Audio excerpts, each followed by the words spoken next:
Hey guys, what's going on? It's Monday. It's good to see you. And the guy who is glad to see you is, of course, me, Bill Sylvie, aka the Dungeon Delver, the one and only. And I hope you're having an absolutely wonderful one. I hope you had a good week. And I hope you got your turkey. I hope you got your turkey if you're celebrating in that way. I hope you got it on, Wednesday of last week and you've thawed it.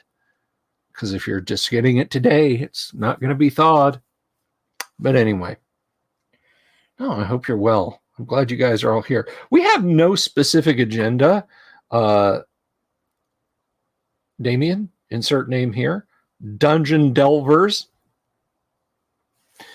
And I gotta tease you about that. You know, I gotta tease you about that every time, my friend. And I hope you're well. Lux Armok.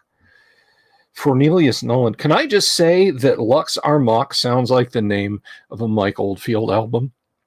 And I mean that in the best way. Happy Thanksgiving to you too. Guys, we're just going to chill out a little bit tonight. We're just going to relax, you know. There's no mini diorama. There's no set agenda. I just want to talk. I just kind of want to BS with you guys a little bit. So that's what we're going to do. That's what we're going to do today. Big news here on your front. What is your big news, Dungeon Delvers? Let's hear about it, my friend. But anyway, no, I'm swell. I have no major complaints. We're actually doing two Thanksgivings this week. We're one over at my wife's parents' house for a little while, but we're doing Thanksgiving here at the house. But anyway, yeah, no, we're just going to hang out. Now, the question came up of, are we going to live stream some AD&D for you guys tomorrow? That is entirely up to my group. That is down to what they want to do. And so we'll just have to see what's going on. Now, one thing I can tell you is I don't really have any RPG news today. I went out looking for some, and I did find some, but you know what? It was all just negativity. And it was only ancillarily related. It was only related in an ancillary way to tabletop gaming. You know, here. I'm not rocking the headphones tonight. Let's put the wizard hat on. It was only related to tabletop gaming in the most ancillary of ways, so I wasn't going to bring it. Dungeon Delver says, we've been on hiatus for a little bit as the campaign we were running has jumped up the shark, but now I have a video editor, new videos. Excellent, my friend. I should get one of those video editors one day. Someone to actually edit videos for me. And maybe they wouldn't always be live streams. Answer Lara Lee, I think. I don't know. Starting the new year and brand new campaign starts airing January. Said, that is great. Congratulations. That's very good news. But anyhow, where was I? Oh, yes. Not really RPG related. I mean, it showed up in my feed as RPG news, but if I'm being entirely honest with you, there we go. If I'm being entirely honest with you guys, I didn't how is this actual RPG news? And I'm not going into the holidays negative. I'm going into the holidays positive, and I'm going to start the new year positive. Now, there is going to be an overview video, well, it's not really super cut because I'm not putting old content into it. But in the first week or so of January, I'm basically going to do a let's look back at 2023 from a tabletop RPG perspective kind of video.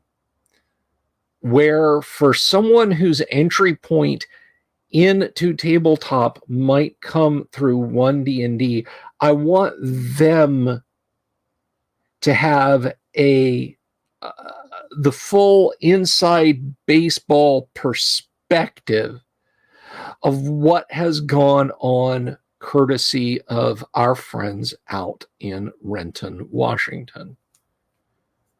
So all the stuff that I've talked about, and I'll reference all the videos and everything in the bottom of this video, I'll revisit. So it's not going to be a super cut. I'm not going to put those videos in, but I'm going to reference those videos, and like content and links, not leaks, links will be put in on screen and everything. So that's going to happen. So you might regard that as a little bit of negativity, and goodness knows if things go pear-shaped with Wizards of the Coast and the launch of 6th edition, I'll be there to cover it for you guys. But no, I'm not. This week is not negative. What this week is short. There will be no live stream Wednesday or Thursday. The only possible way there would be a live stream Wednesday is if, I don't know. I honestly, I don't know if I would live stream on Wednesday. Friday, we may have a late night leftover chill stream. We'll talk food, we'll talk family, we'll talk all kinds of cool stuff. But anyway, I want to be here for you guys during the holidays, but we're gonna be mellow about it and very cool. Speaking of very cool things, I've told you guys this before. There is a Facebook, there we go. There is a Facebook group that is dedicated, and it's one guy putting in the work, and I wish I had the link to hand, but he's been going for a long time now. And what he does is he makes clones of classic TTRPG boxes from TSR. So far, he has done Gamma World, Moldvay Basic, and Expert, and the Holmes box set. Well, the group is very kind of low key, right? There's only a few, maybe 20, 25 members, something like that. And one of the things that he's got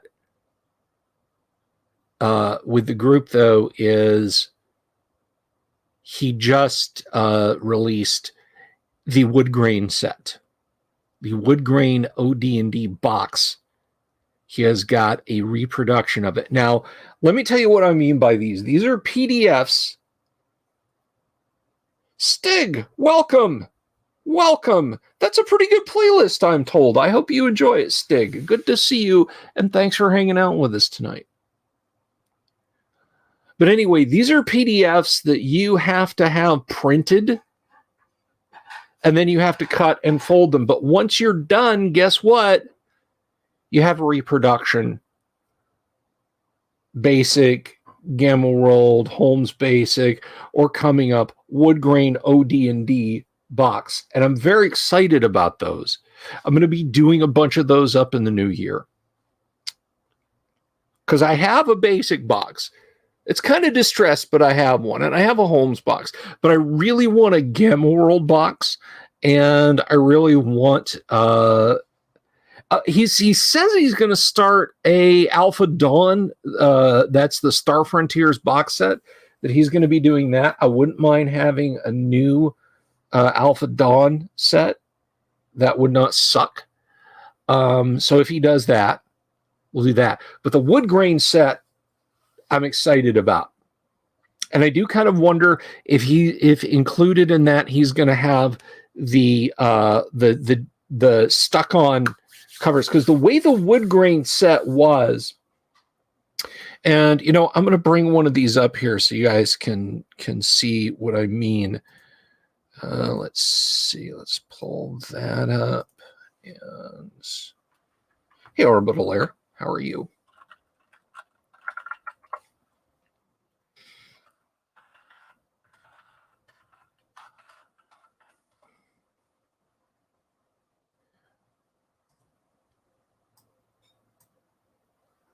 All right, so let me see here. Let me see if I can bring one of these up.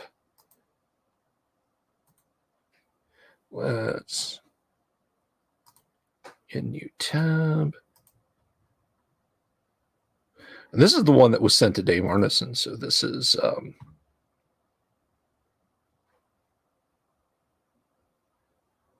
oh, you were.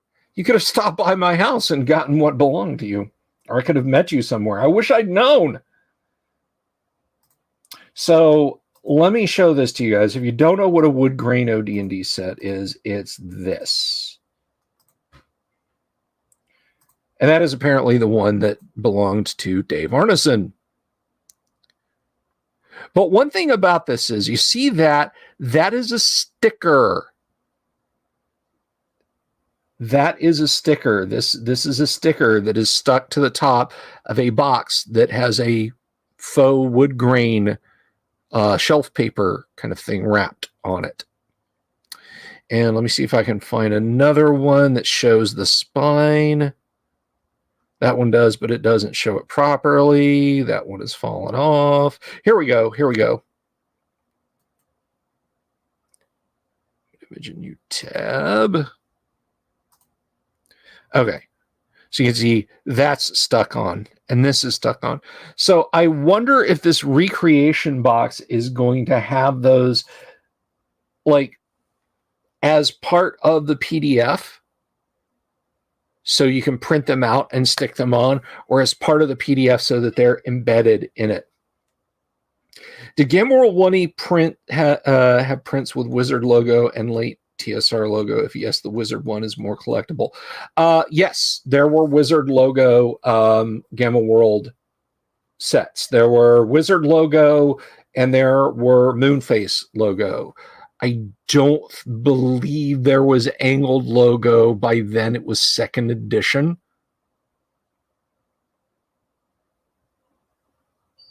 Woodgorn, yes.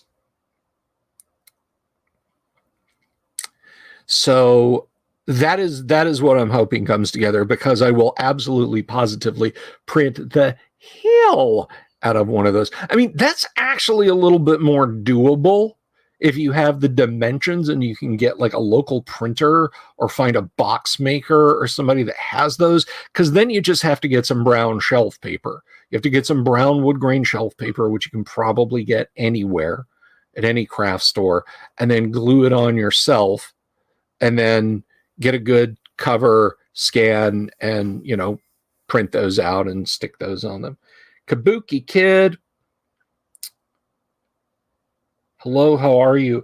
Fornelius, a good question. I'm going to put that up there. By the way, guys, I just want to remind you that tonight's live stream is brought to you by our friends at Hellebarde Games.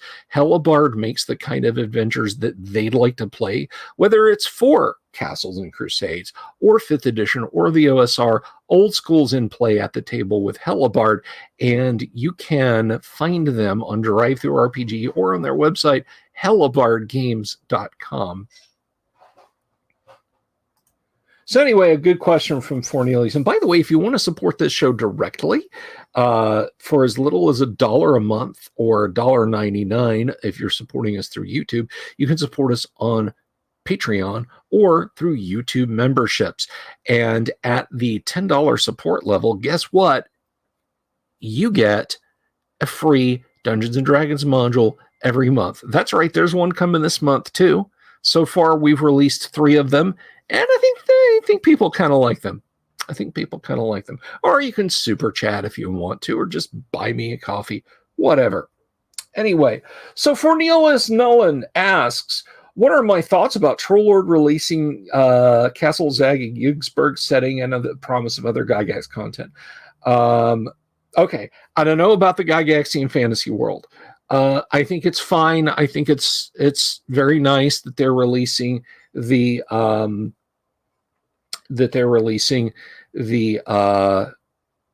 Castle Zag-Yugsberg setting.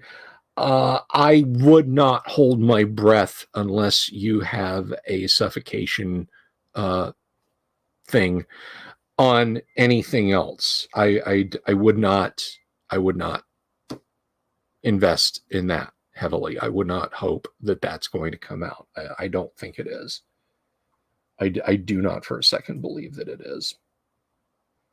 Which is unfortunate, because that would also entail, of course, Teeth of the Barkesh Nor, which is the module that I wrote with Gary, which, as I've said before, Frank Menser prevented from getting published.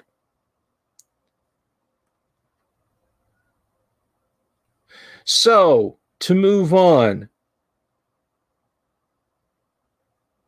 TLG kickstarted the Hermits. Interesting. So that's my thought on that, Cornelius. I think it's good in the overall. Okay? I know there's a lot of people that missed a whole lot of cool Gygaxian stuff. And I think it's really cool that they're doing it. I know why they're doing it. Let's be 100% clear. I know why they're doing it and why they're able to do it. And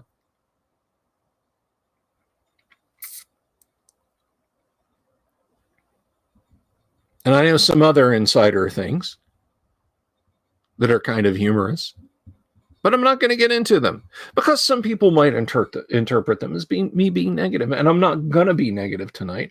I'm going to be positive tonight. Cool whip. Cool whip. Lots of cool whip is going to be in between, say, tomorrow and Saturday, Sunday. My family is all about the actual the ready whip. It's real cream under pressure. Is there a Discord for this channel? Allegedly.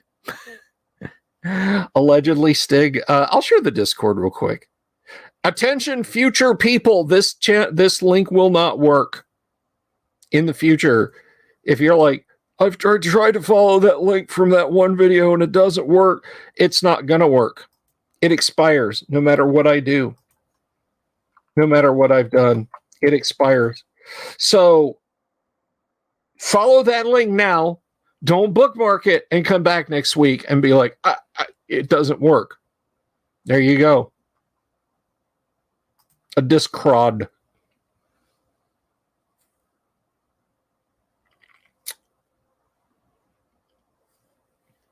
There's so much good Gygax content, and I'd love to see it all get reprinted. Gary's best stuff was Dungeons and Dragons related. Before anybody gets up in arms and calls for me to be canceled, I say that as someone who has consumed most of what Gary wrote at one point or another. If you have original Dungeons and Dragons, Chainmail, and some of the other games he wrote for TSR, and you have first edition Advanced Dungeons and Dragons and all of the adventure modules that he wrote for it, and Dragon Magazine PDFs and his From the Sorcerer's Scroll articles, you've pretty much got the best of Gary's work. Thank you, Stig. You've got the absolute best of Gary. I tell people it's like this. I gotta put my readers on. I can barely see what you guys are typing. By the way, if you're not subscribed, please do click subscribe. Click the bell icon for notifications. You guys like Led Zeppelin? Of course you do. You wouldn't be here if you didn't like Led Zeppelin. Everybody likes Led Zeppelin. Oh, Miss Bella, hello. I have not read The Worm Ouroboros. I intend to one day. It's on my list of things to do. So anyway, yes, Led Zeppelin, of course, is wonderful. John Paul Jones, John Bonham, the incomparable Robert Plant, Jimmy Page. What need more be said? Robert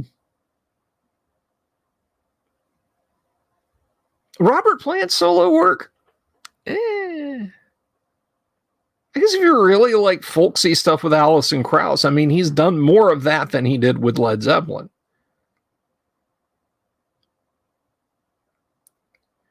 But, and this is important, you cannot deny that the body of work he did with Led Zeppelin stands athwart the entire history of rock and roll from their inception to today.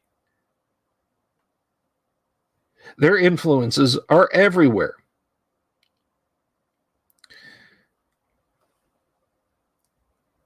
That is Robert Plant's best work.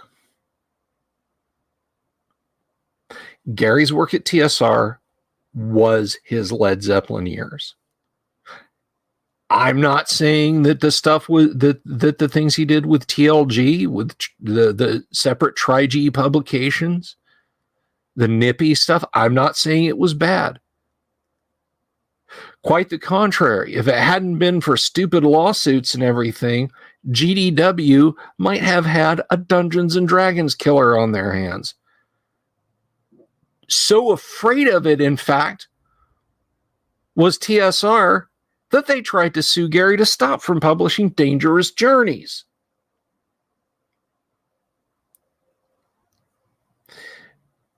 That is just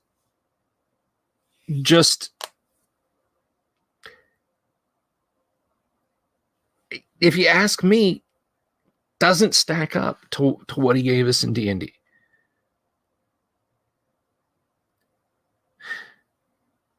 So if things end the way I feel like they're going to, just quietly, just a few things get published and nothing else, my considered opinion is that if you want the best of Gary Gygax, get it off drive-through, buy used copies.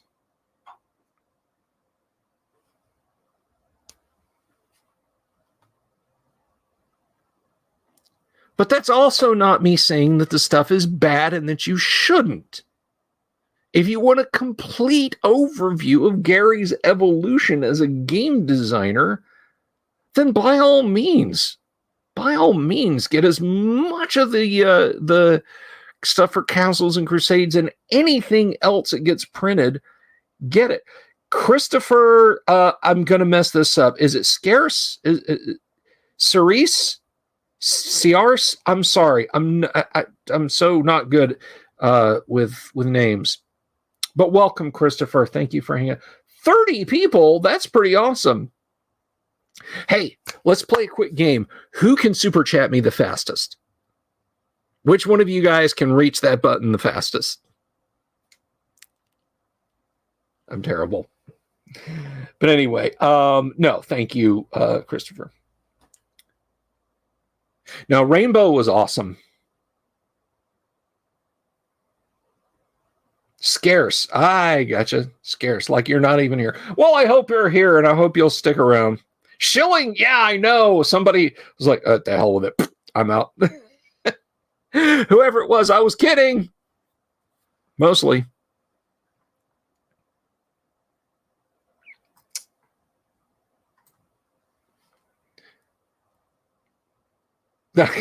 Thank you, Michael. Thank you. Thank you, Michael Dale, for the $2 super. I appreciate it.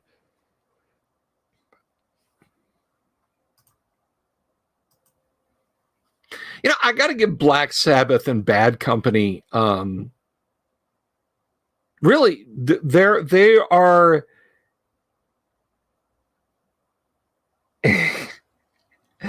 And so, correct me if I'm wrong.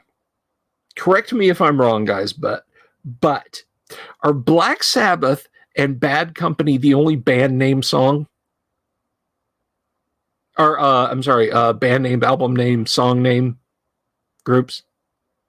Bad Company has a song called Bad Company that's on an album titled Bad Company. Black Sabbath has a song titled Black Sabbath that's on an album Black Sabbath. As far as I know, those are the only bands that did that. I mean, you could make the case, it would be stretching it a bit, that, oh, Bad Brains, okay, Wave of Mutilation, Bad Brains. But you could make the case that the Monkees also, with the theme from the Monkees.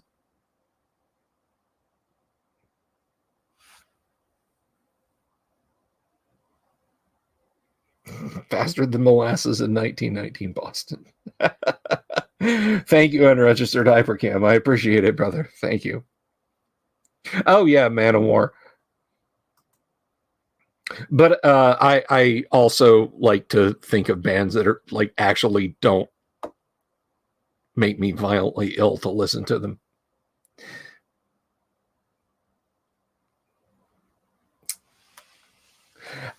There used to be, like, you get these keychains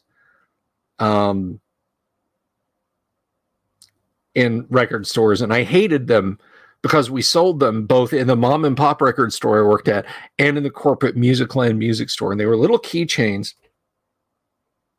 Oh, thank you, Fornelius. That's awesome, brother. Thank you so much. Thank you for the tenor. Yeah, how did 20 people died from molasses? I can't even figure that one out. But anyway, no, they were these little electronic music players, and they would like play just deedly if you held the buttons down. They were shaped like guitars, and the joke was, when I worked at the record store, you just hold that button down for 5 minutes and go, "Hey, what's this?" It's the latest Manowar album, because it's just deedly. We also did that for oh, who was the guitar player? He was absolutely awful. Not Vinnie Vincent. Vinnie Vincent was actually okay. No, the guy was terrible. Yngwie Malmsteen. Yeah, Yngwie Malmsteen. We used to do that. Hey, guess what this is? The latest Yngwie Malmsteen album is just middly. Just play over and over again as long as you wanted to hold the button down on the guitar.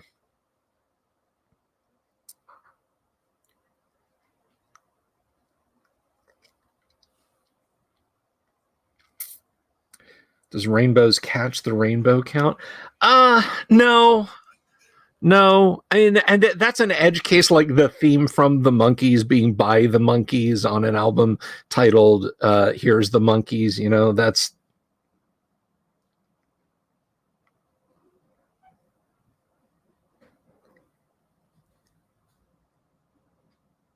See, here's the thing about Malmsteen. Where did you ever hear Yngwie Malmsteen unless somebody played an Yngwie Malmsteen album at you? I mean, hard rock stations back in the 80s, even back in the 70s, you know, you'd hear Zepp, you'd hear Sabbath. Bigger cities with actual heavy metal stations, you might hear an Iron Maiden tune every now and again. Kiss. Absolutely. Not that Kiss was a real heavy metal band. They're a gimmick, but that's another discussion. But you're hanging out with us, Stig, and that's important. That's way more important, my friend.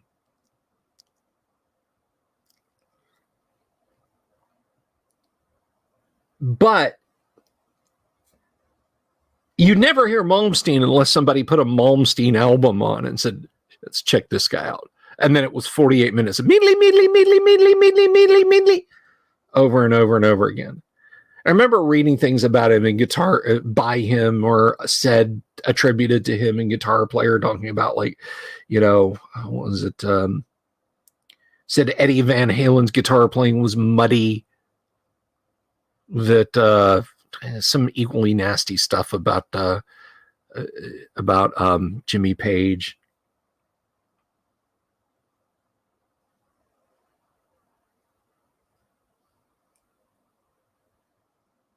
I love the Beastie Boys. Yeah, why mom? Exactly, Mom. Exactly. I listened to Surfing with the Alien 1,000 times over before I'd listened to anything by Malmsteen once. See, Satriani always struck me as a guy who, like, it sounded like he was enjoying himself. I just always thought Malmsteen stuff was just so turgid and self-absorbed.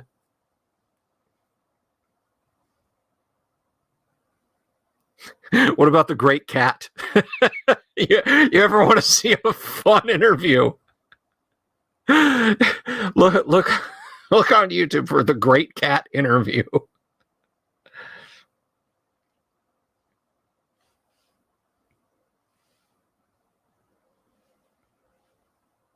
Yeah, Steve Vai.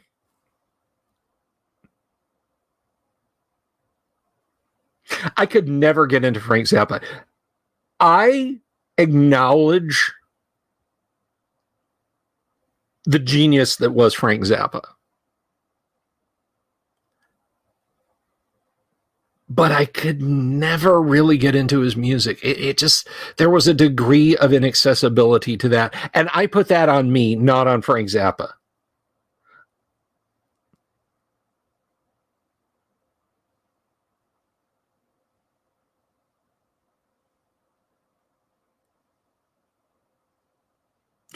Striper. Yeah, I listened to some Striper when I was a kid.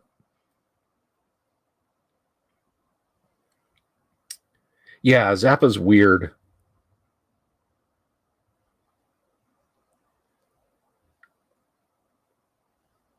I think most of us, when we were kids, the most we knew about Frank Zappa was that he was mentioned in a Deep Purple song. Howard Hughes, put me in your will, please. Howard Hughes says, speaking of the Great Molasses Disaster band called The Dark, I've heard stuff rather by Darkest of the Hillside Thickets. No way. That is awesome. We have a bona fide music. You're like the second musical legend we've had on the show. Bob Antone and now Howard Hughes plays cowbells with the Darkest of the Hillside Thickets.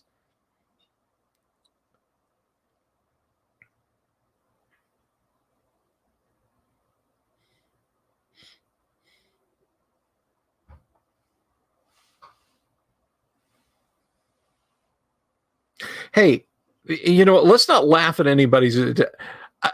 I absolutely adore Deadly Sinners by 3 Inches of Blood.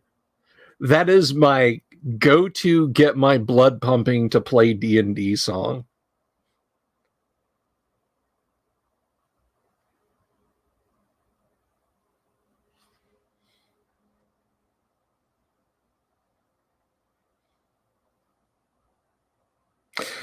Okay, that's a good question.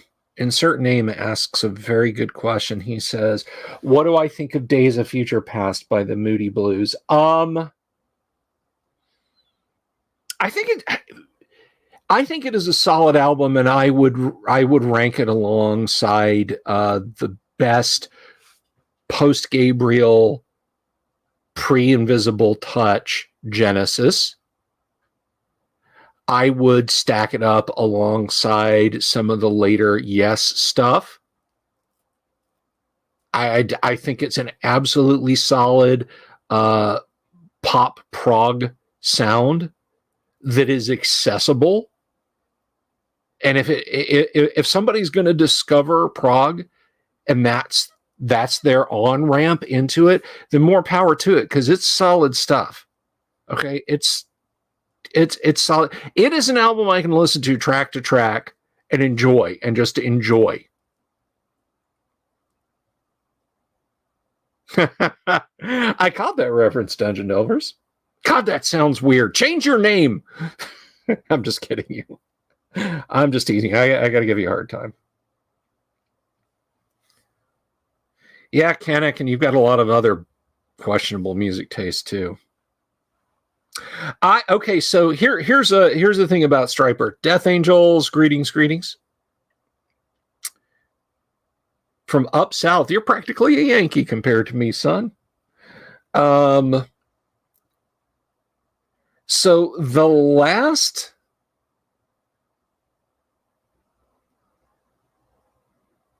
I know, Dungeon Delvers. I know. I gotta give you shit about it, dude.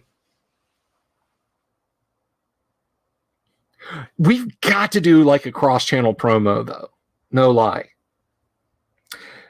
So the last IT customer I had before I fired them in 2019, 2018, I don't remember.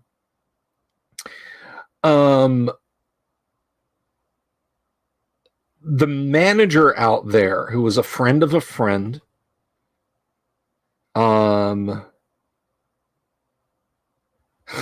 registered Dungeon Delvers too. That's funny. Yeah, Montrose. Yeah, heck yeah. But the guy who was the manager at the company that I used to be their on-call IT guy was crazy about Striper. And I listened to him some when I was a kid, and he and I were about the same age. And yeah, Bob and I could talk about Striper, you know?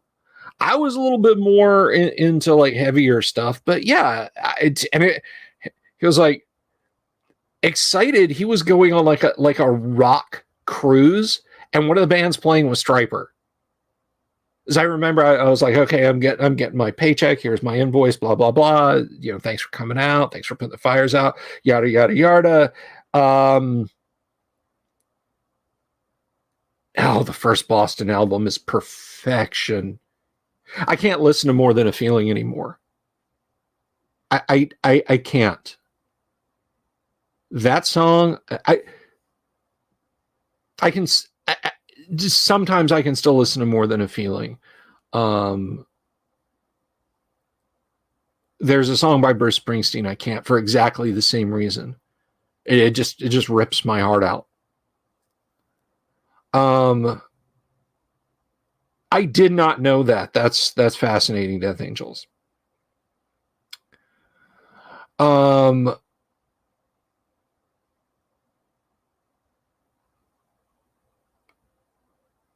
I lost my track. I lost track of what I was talking about. Anyway, yeah, no, Bob would just he would get, or like I said, I was getting my check one day, and he was bouncing off the walls because that week he's like, I'm going to be gone on a cruise for a week. I've told everybody, unless there's a fire, because I know you like to get paid, don't call you. I was like, well, they can call me. It's fine. He's like, no, make sure you get paid. I'm going on a rock cruise. And he listed off the bands that were going to be on the rock cruise. And he said, but Striper's going to be playing, dude. I love Striper. And so we talked about, you know. So that was pretty cool.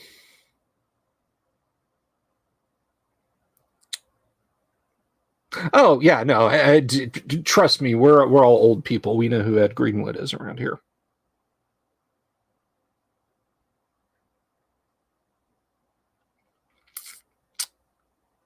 Yeah, Van Halen won. Whew. And I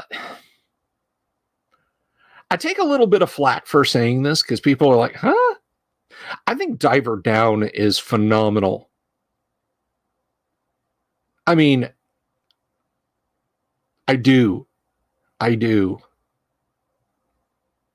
And one of the reasons I like Diver Down is there's a little, if you've got the album, there's like a double postage stamp size black and white photo on the back of the band performing in a concert. They were opening for somebody, but that photo was actually taken in the Tangerine Bowl here in Orlando when it was called the Tangerine Bowl. It's the Citrus Bowl now, but at the time it was taken, it was like a single tier. It was a little bit smaller than your average small college football stadium. I think it was like a 60,000 person stadium or something like that.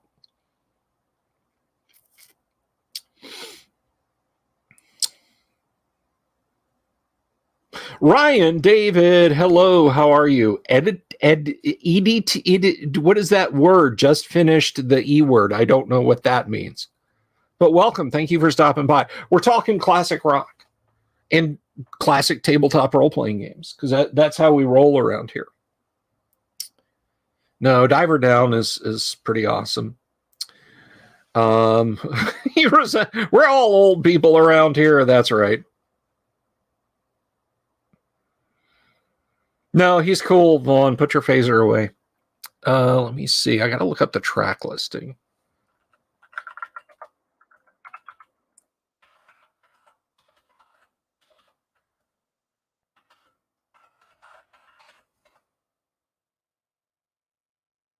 But I mean, guys, Intruder is legitimately creepy.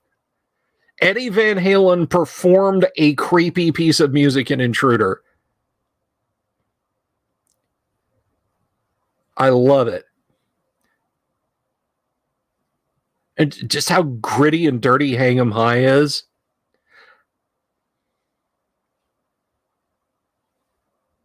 Oh, absolutely, Ryan. Absolutely.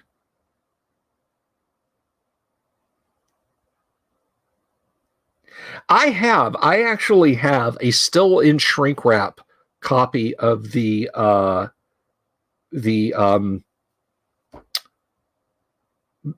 I hate to say this word because it's not what happened, the band cover with a Robert Williams art.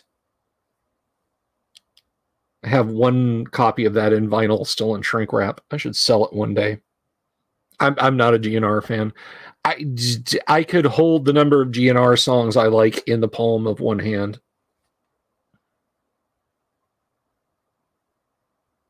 Yes, Death Angels, that Ryan David. Sticks. Music?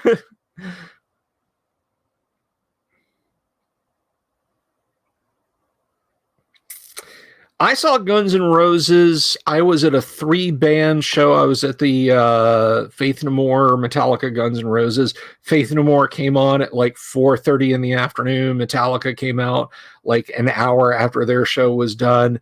And my friends wanted to see Guns N' Roses, so we sat in the stadium until almost 2 o'clock in the frickin' morning. I hated it. And then they wanted to go to Denny's, and I was just like, I want to go home. Can you please drive me back home? Motorhead. Wish I could have seen Motorhead live.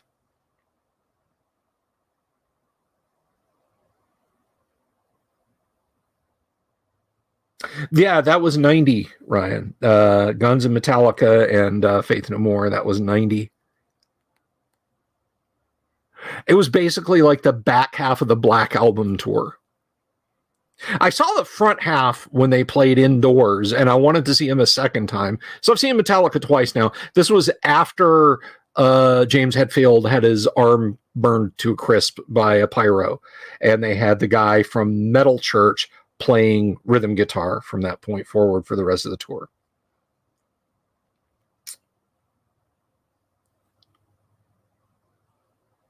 We were at the same show, Death Angels, you, me, and about 125,000 other people. You might want to rephrase that, Stig.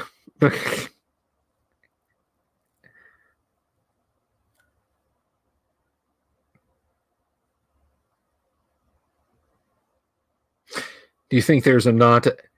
It could be, Robert.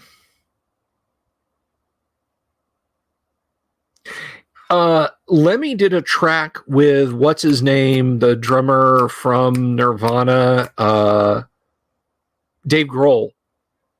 They did like a one-off album called Probot. Unless they've done more, somebody's probably going to no, what? No, they got 10 albums, Bill. But he did a track with them called Shake Your Blood. Do recommend.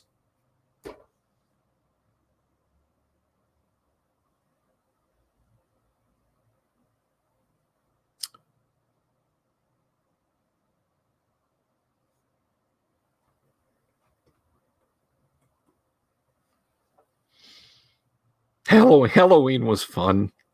Yeah, I remember Halloween. I won out, man. What a great little track that was. I want out.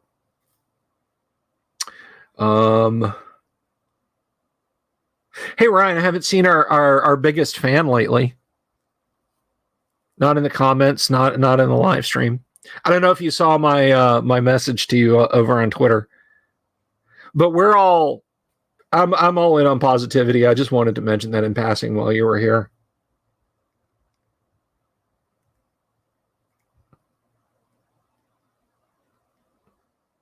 Let me tell you something, guy. You ever see like stupid schlocky fun, and they realize it's stupid schlocky fun. Oh, what was the? I gotta give you guys the name of the band. Pile Driver. Look up the song Metal Inquisition by Pile Driver on YouTube. You will not be sad you did. It is it is so bad. It goes all the way around to being bad and comes back to being good.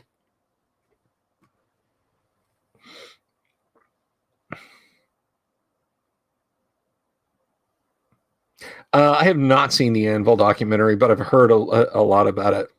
Oh, okay, Ryan. I'll have to X notifications, right?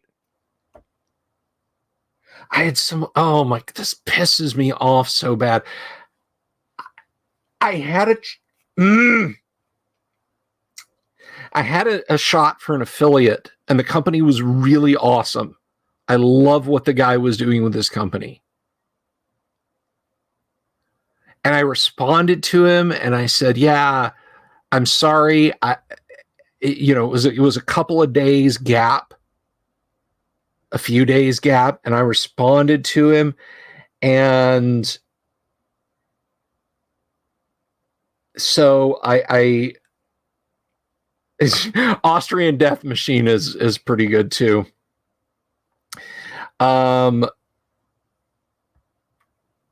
But he didn't see it for the longest time, and then came back and said, yeah, I've got enough.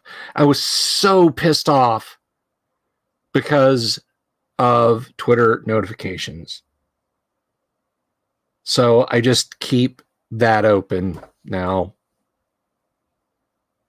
I tell you what, if you guys want to know what Metallica would have sounded like if they hadn't actively tried to destroy Jason Newsted's career,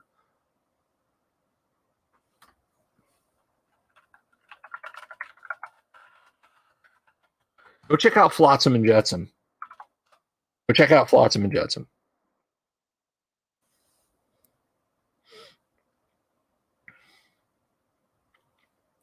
Sisters of Mercy. Oh, that is, yeah, Sisters of Mercy. What a band.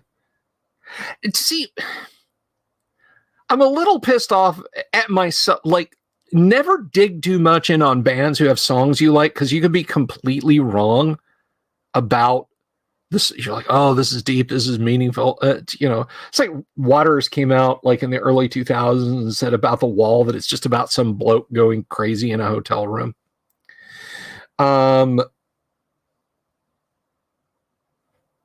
But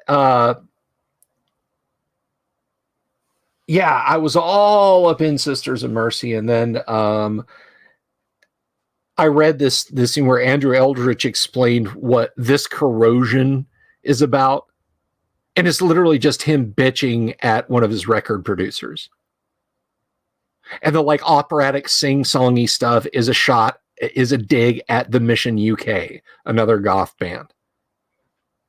Like, man, did you have to spoil it? Did you have to tell me?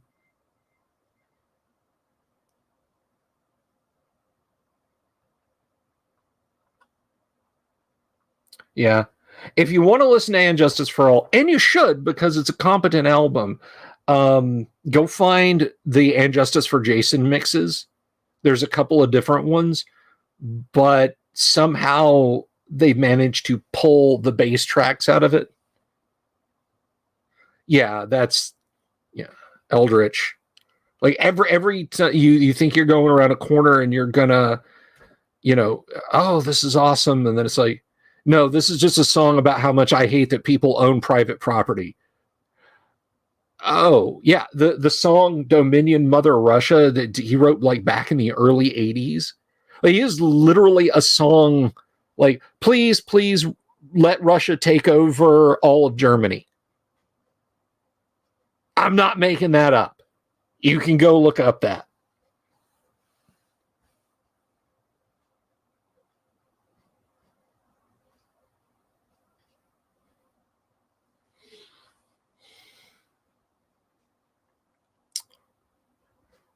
They Might Be Giants is great. I will stand on this hill and I will fight on it. I will not die on it. I'm tired of saying I'll die on this hill. I won't die on this hill. I'll fight you off of this hill.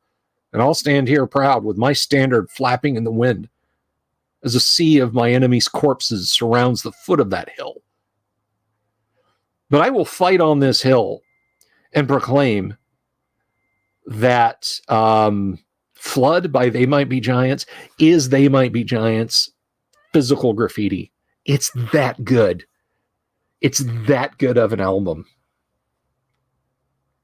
I will also stand and fight on a hill and claim that Paladins should only be human, and they should only be lawful and good and have a deity that they serve. I'm sorry. I do not, and I flat out do not accept paladins of every alignment and paladins of any race and paladins of anything. I want to play a tiefling paladin of black murder and he's chaotic evil. You're not a paladin, bro. You're an edgelord, McEdgelord who thinks drow are too soft.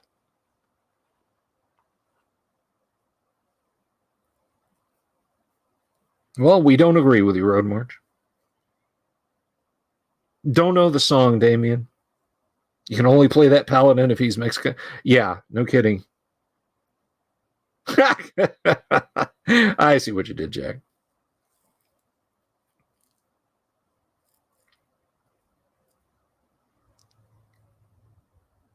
Oh, yeah, a level of Hexblade. Will somebody out there please tell me what the frick a Hexblade is? Because all I can picture in my head is your sword is like a 6-sided saw blade. Explain it to me like I'm 5, I think is what kids say.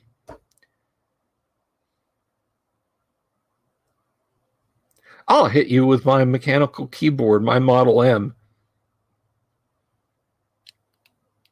Oh, we're just talking about all kinds of stuff, Jack. I'm trying to steer it to Dungeons and Dragons for like the last 20 minutes or so.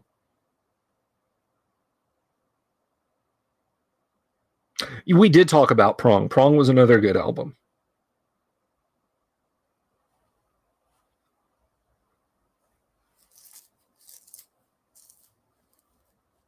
There was some Alice Cooper mentioned earlier, I think, Ryan.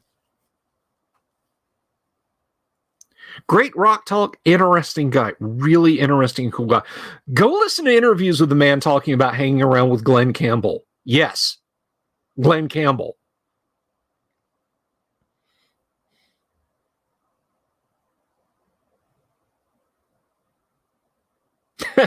Ronnie James Dio, unofficial spokesman for Dungeons and Dragons. I love it. I will fight on this hill that the video for Holy Diver is a better D&D movie than the first D&D movie that came out in 1999 or 2000, whenever it was.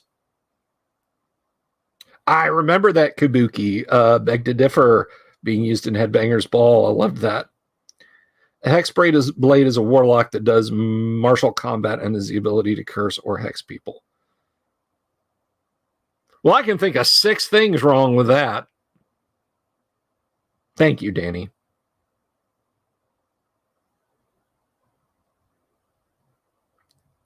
I wax hot and cold on Smashing Pumpkins, but 1979 does kind of get me right in the feels.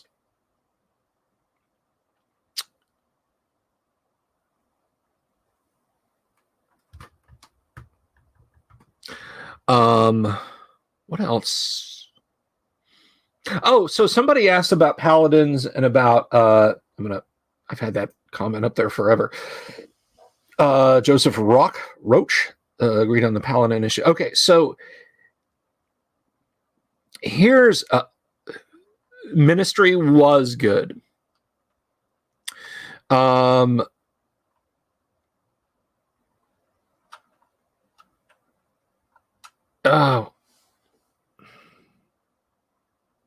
so I don't remember who it was, but somebody up the chat was asking about why only human paladins. I think, well, first of all, the blueprint for the paladin, like how a paladin is, what they do, that comes from. Can I get it without causing an avalanche? I can't, so I'm not going to try it. But that comes from the book Three Hearts and Three Lions. Do I not have a copy over here? It looks like I don't. Anyway, the way a paladin is supposed to be is laid out in Three Hearts and Three Lions by Poul Anderson. And in that book, he pretty much explains that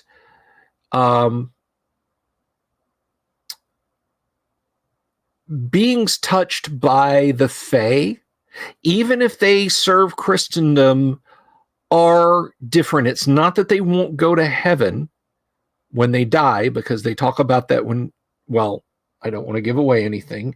You should read it.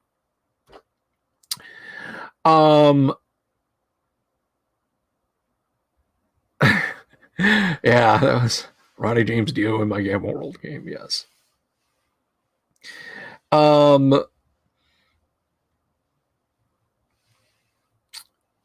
But they're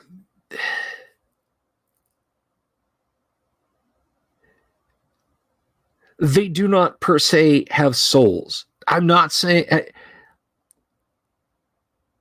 Holger is captured by a Nixie part of the way through the book. Spoiler alert. And she's infatuated with him, and she's lovely and everything. But when she takes him to her underwater lair, he realizes that she's been kidnapping people to basically play dolls with. Like, he sees a crib. She brought a baby crib and all into her underwater lair, and he can see that there's the bones of an infant in it. And there's other bones kind of scattered around, and she says, oh, this is wonderful, and we'll have great fun, and we can, do the nasty and everything. And it dawns on him, this being has no soul. She's utterly soulless. She is completely not confronted by the fact that when she loses interest in things, she'll just let them perish. And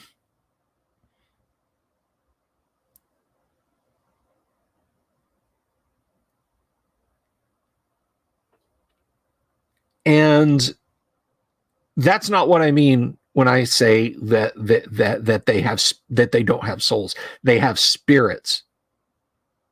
As laid out in Three Hearts and Three Lions, men, despite the fact that it's a fantasy fairy setting, men are still, and women are still, the sons and daughters of Adam and Eve.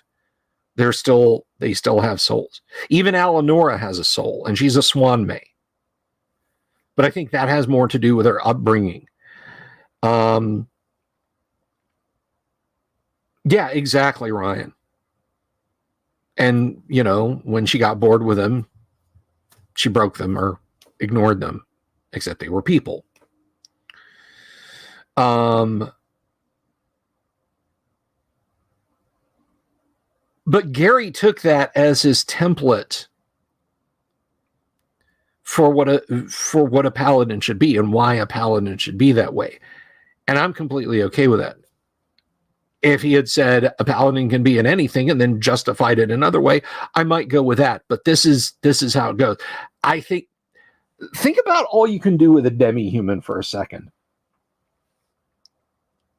In first edition AD&D, but I want to play an elven paladin, fighter cleric. Same for a half-orc. Hey, your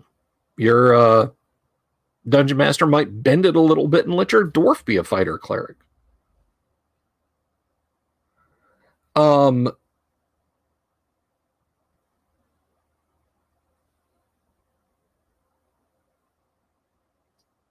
think about all the things that you can do with demi-humans in first edition AD&D.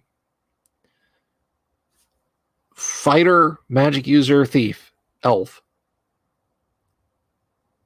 With a high enough intelligence, and intelligence can be raised through Ioun stones, wishes, and librams and tomes, an elf magic user can become almost as powerful as a human magic user. And those are only player characters. There's nothing to say that non-player character elves don't return to the tree home, and there aren't dwarven wizards working away. I mean, the dwarves of yore made mighty spells. Who's making magical dwarven items? Well, their magic users might not adventure.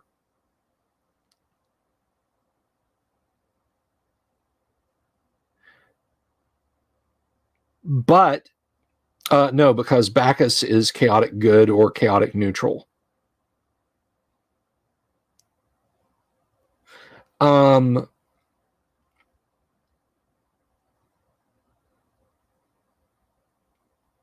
that's what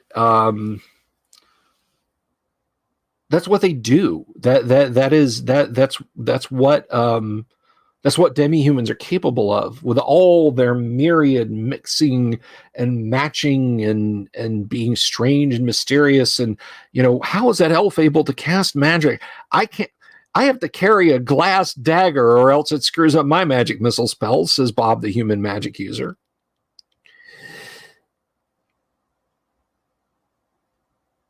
It comes down to a case of balance. Demi-humans get multi-classing. Humans don't. They get dual classing, but they get certain classes that demi-humans don't.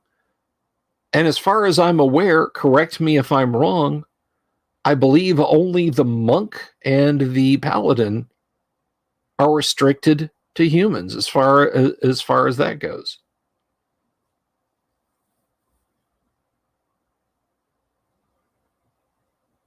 All of that lore is not lost anywhere. I've jarred that up, frozen it, and keep it solid right here to share with you guys.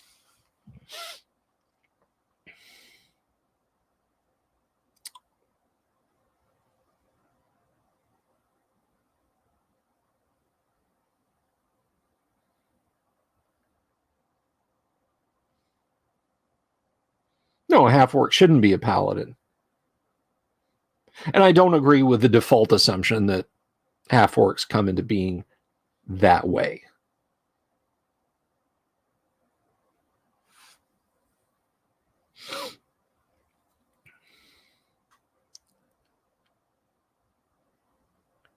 Apparently the Bacchus cult knew what to do with the extract LSD from Rye. What you do is get a goat. Gonna leave that alone.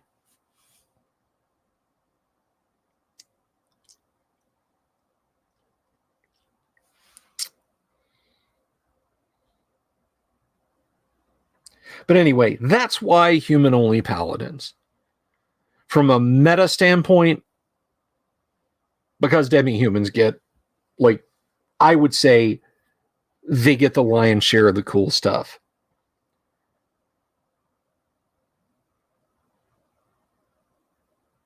From an in-game point of view, it's because, well, humans are, at least the ones who are lawful and good, are pure. How to introduce something like house rules to simplify a tavern brawl without blatantly telling your players there's likely to be it. Hey, Mark Morrison, good evening. I'm trying to unpack this, Dungeon Delvers. Anyway, how do I introduce something like house rules to simplify a tavern brawl without blatantly telling my players there's likely to be a tavern brawl? I mean, when it happens, I just do it.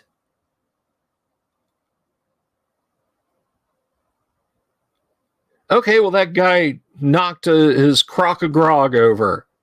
Oh, well, I'm going to punch him for that. All right, let's roll for initiative. Oh, are we going to use these? No. Just 1d3 plus strength bonus, and you roll 2 hit normally. For fisticuffs. That's it. Nobody's a monk? No? Okay, we're not going to worry about monk abilities. Just when it happens, announce that's what you're doing. And if players say, hey, are we going to use those rules going forward? You say, absolutely.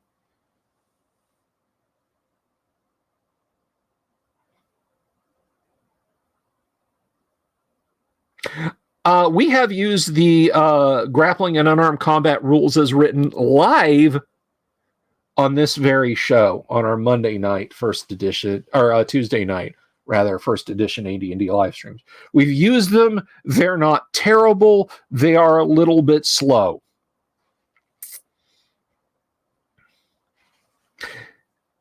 Yeah, right. It's Light. I don't know. Who are you talking to, Light Main? See, this is what happens. No,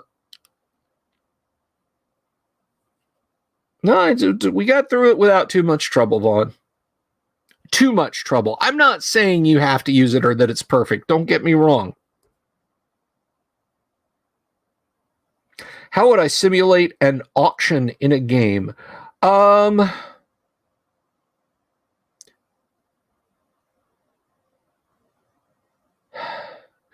You know what I'd do? Are you talking about amongst the players or player versus an NPC? I would just say roll initiative. Roll initiative. Oh, Boon Flyer. I don't think that I mean, that's a very good question, but I don't think that's like I'm good enough to do that. I mean, thank you for asking.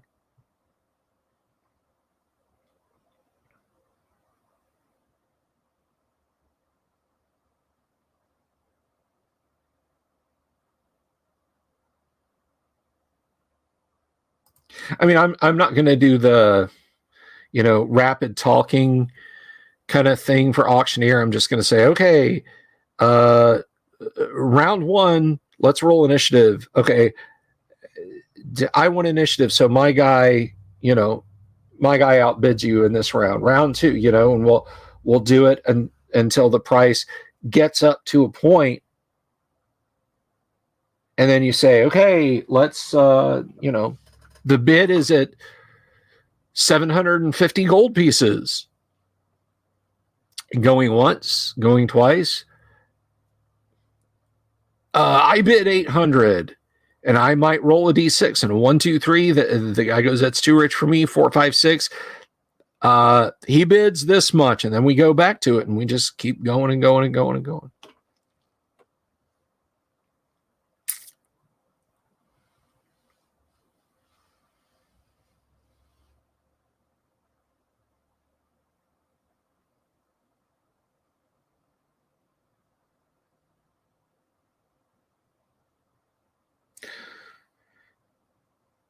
I think I could write a memoir. Somebody would have to sit down with me. I mean, honestly, if you guys want the memoir, buy a copy of The Lost Crypt from Frog God Games. I put an essay in the front of it.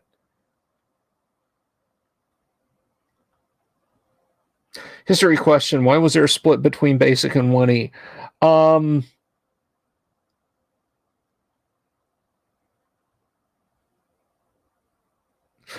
Because Gary was smart enough to not fire his customer. 2 reasons.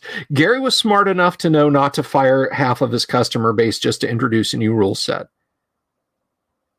The second reason is a lot more pragmatic, because Dave Arneson felt like he was due some kind of royalties from Dungeons and Dragons. Gary wanted all the royalties from Advanced Dungeons and Dragons, so he kept Basic Dungeons and Dragons in print, which Basic Dungeons and Dragons was an evolution from original Dungeons and Dragons, but going in a different direction. Now, a lot of people think that was Gary stealing from Dave Arneson, but I'm going to tell you something.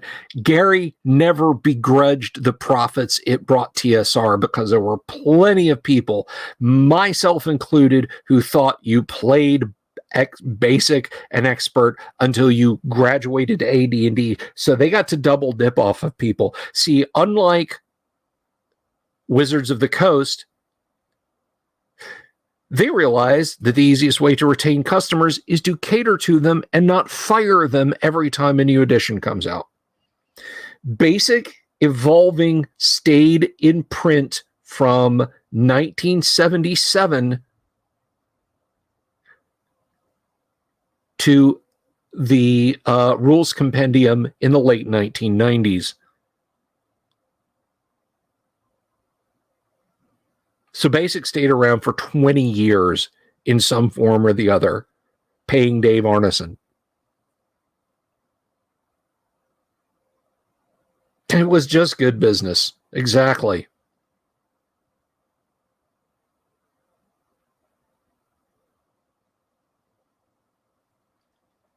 Now, I could hold forth on my opinion of the creation of Dungeons and Dragons, and I'm not going to right now.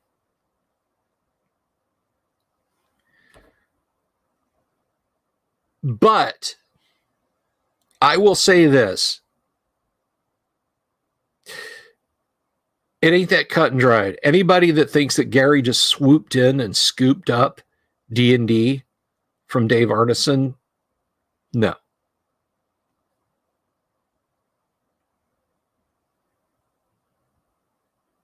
The vast span of rules mechanics for Dungeons and Dragons came from the mind of Gary Gygax. The concept of characters going into a dungeon and becoming more powerful by defeating monsters and getting treasure, yes, that was Dave Arneson.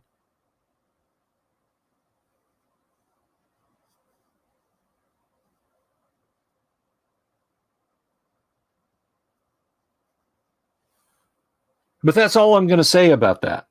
That's all I'm going to hold on that. We got about 15 minutes left, and I'm going to get out of here because I got to get some dinner before I get my first edition AD&D game going.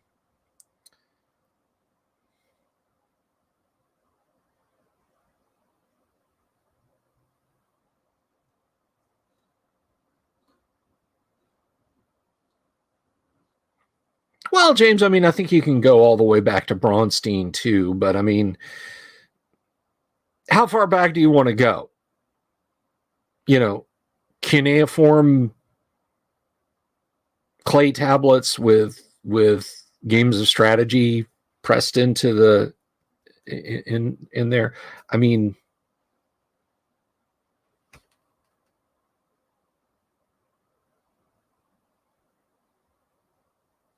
I just think there's a degree of reductivism, and I'm older than you. Retro completionism. Bards can be elven and half elven, Christopher.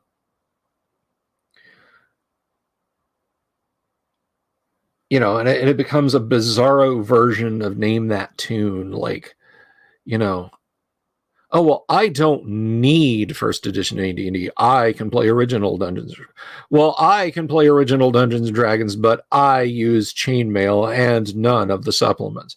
Well, I use Braunstein and chainmail and some things that Dave Arneson wrote on a bar napkin for me.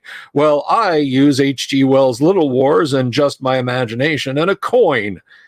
And, you know, it just goes backwards and backwards and backwards and backwards to see who's got the biggest dick when it comes to, you know, sorting out the groggiest of nards. Dungeon Delvers says, I wanted to switch to winning, but about that time my parents wouldn't let me buy any more D&D books and took me to a priest because I'm so sorry. So sorry.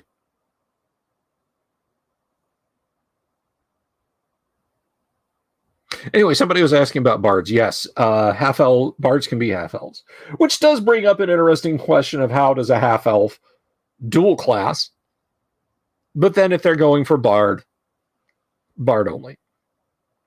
The best vision, let me tell you what, George, the best example of a bard is Feuder Flam in the Chronicles of Prydain. That is the best, but he does all of the bard stuff. He is an awesome swordsman, a great teller of tales. He can charm the socks off of people despite being a bit of a dope. And guess what? He looks at a magic item and just says, oh, that's the such and such. And people are like, he's like, I just know this.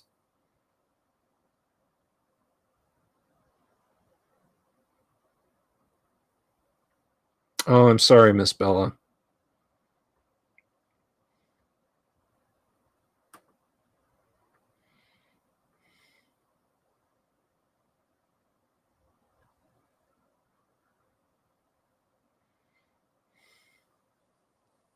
I played more than one session of 4E. All of you should heal my... Jack Photon. I understood that reference.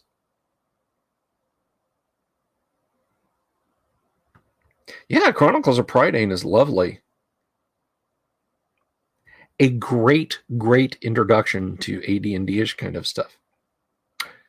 Not the Disney Black Cauldron cartoon. It stands on its own merits. You just have to kind of rock back and forth, repeating to yourself, this is not the Chronicles of Prydain, this is not the Chronicles of Prydain, this is not the Chronicles of Prydain. I mean, they picked the third book in the series to start with.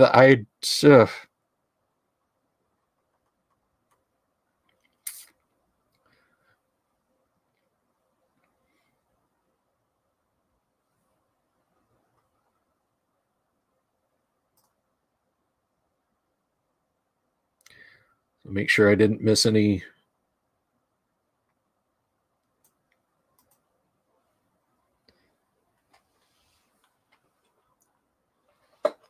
Ouch. Make sure I didn't miss anything. So, anybody got any big gaming plans for Thanksgiving? Do you have a game you like to you like to play? Yeah, the jerk was pretty amazing. What keeps doing this? Pop, pop, pop.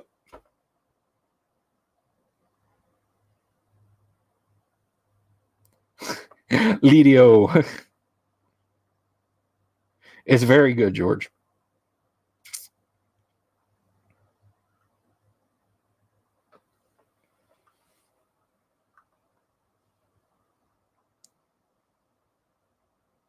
Yup. It is going to be turkey time.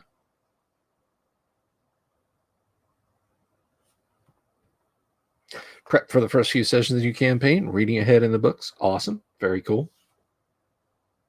D&D Leftovers Giving Session. Very cool. Going back to the first CCG learn Wyvern. Never heard of it. Ooh, sounds good, Michael Connor.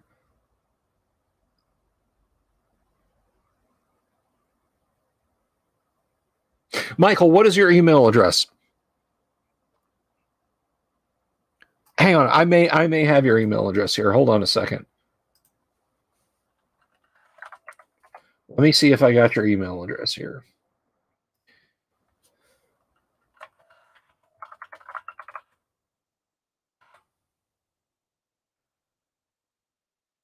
I don't. Dang it.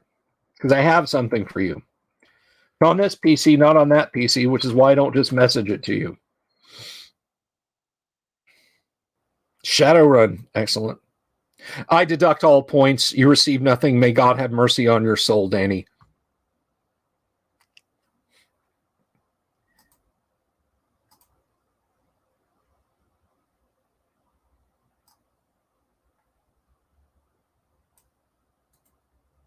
I'm going to mail this to myself so when I go back over to my other PC and wolf down some dinner as I finish my prep for my 1E game tonight, that I will have everything. So let me see.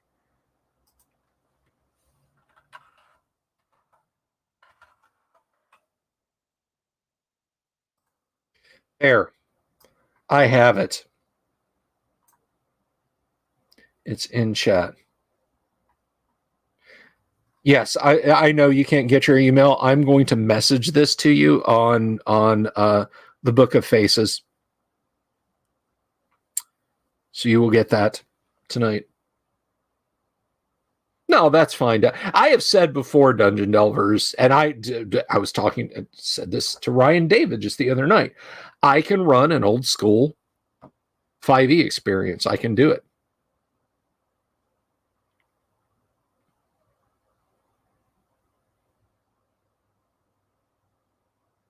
I don't know how to get it to you without putting it out in the open, Michael.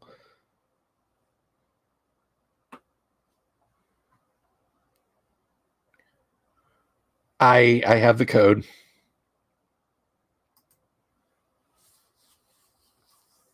But the audience.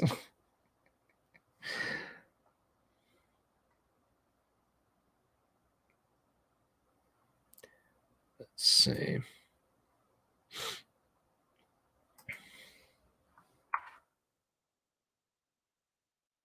Send a message on Discord. Oh yeah, death saves right out the door. No more death saves.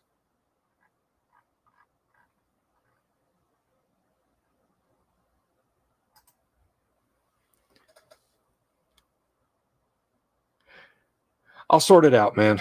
We'll get it sorted out. Actually, if we're talking about one-off roles for Patrick Stewart, was the president of the Fourth Reich Bank in another Steve Martin movie, L.A. Stories. Because he has to go to the bank. Right? Don't you do it. Don't, Ryan.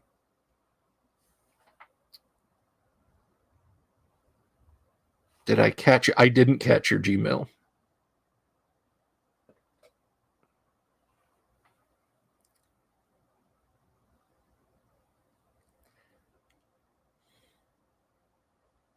Oops, I accidentally clicked the ban button. What happened there?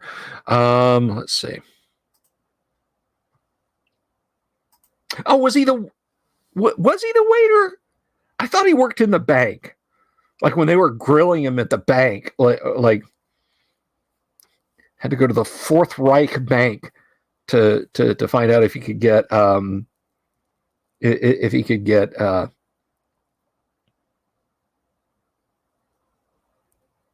I'm probably just going to have some chili boon, or I might make myself an omelet.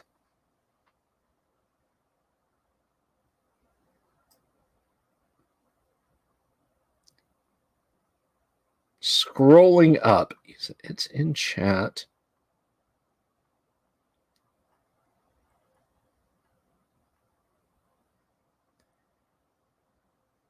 You cannot have the duck. That was it. You cannot have the duck. Why not? With a credit rating like this?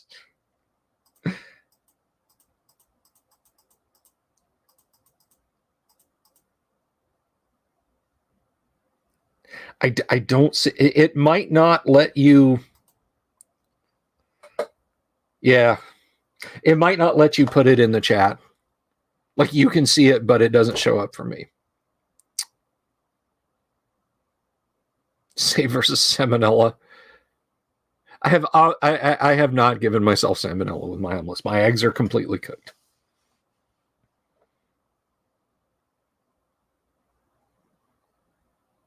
Yeah.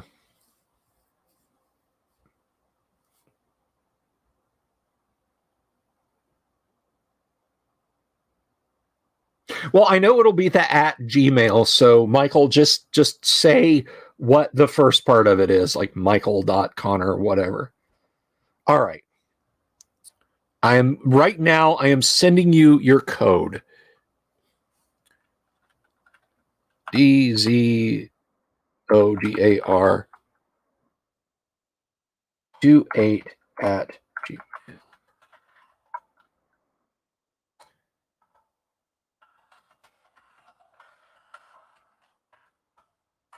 There. There is your code. I have lived up to my responsibility. You are quite welcome. I'll put ketchup on my omelet. Not always. Why is it okay to eat breakfast at night, but not cheeseburgers in the AM? Eat a cheeseburger in the morning. I don't care.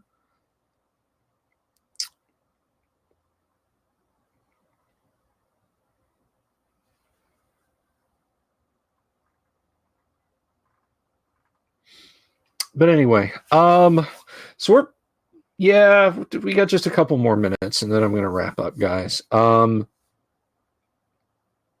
regardless of what you're doing this week, I hope everyone that you have a safe week. It's a busy week for travel, guys. Please be careful out there.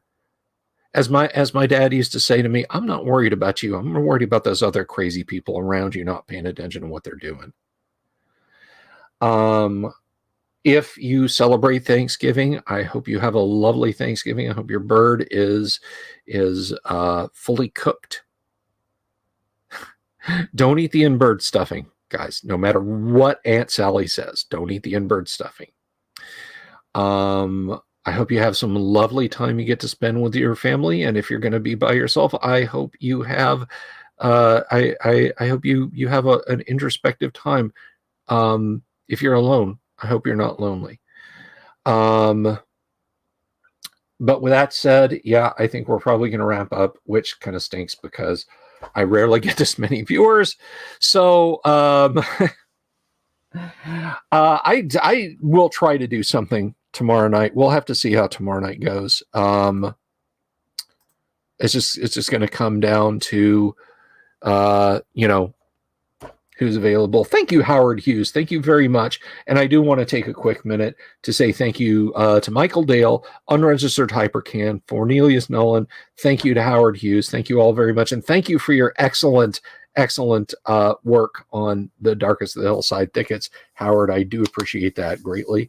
Honey Baked Ham, there you go.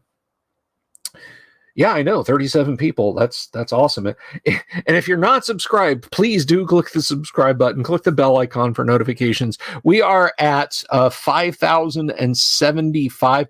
Let me look this up before we go. We'll wrap up on a high note because I believe in positivity. I believe in you guys. There's no reason to be ugly or nasty to anyone in this world. Don't let the bastards grind you down. Lift people up. It's the holidays. Lift people up with positivity. If it's just sitting down to game with them, if it's just giving them a shoulder to cry on, whatever you're doing, lift people up. That's all I ask. That's all I ask because we're all we got. 5,078. Thank you to 3 of you out there for doing that. I really appreciate it. So again, thank you all very much for being here tonight. Pretty sure I'll be back tomorrow night. But until then, make sure your bird is thawed, but don't do like I've done and leave it outside, or else it will get gotten by the owl bear. Good night, everyone. Have you seen my owl bear?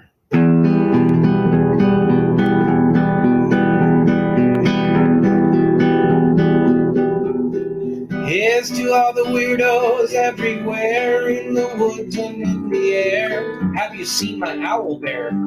Should I shave off all my hair? Bobs are all around. Some live in tunnels underground. Some are fat, some are rich, some are sleeping in a ditch.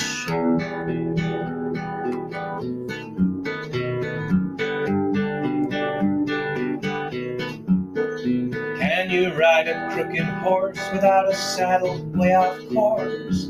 Naked as a toad all the way to Smoky Joe's. Have you seen the little creep driving fast in his little green Jeep? He smells like fish and brandy, but his rotten teeth look dandy. Take me to the show, I don't care if fast or slow. From action flicks to dancing dicks, just take me to the show.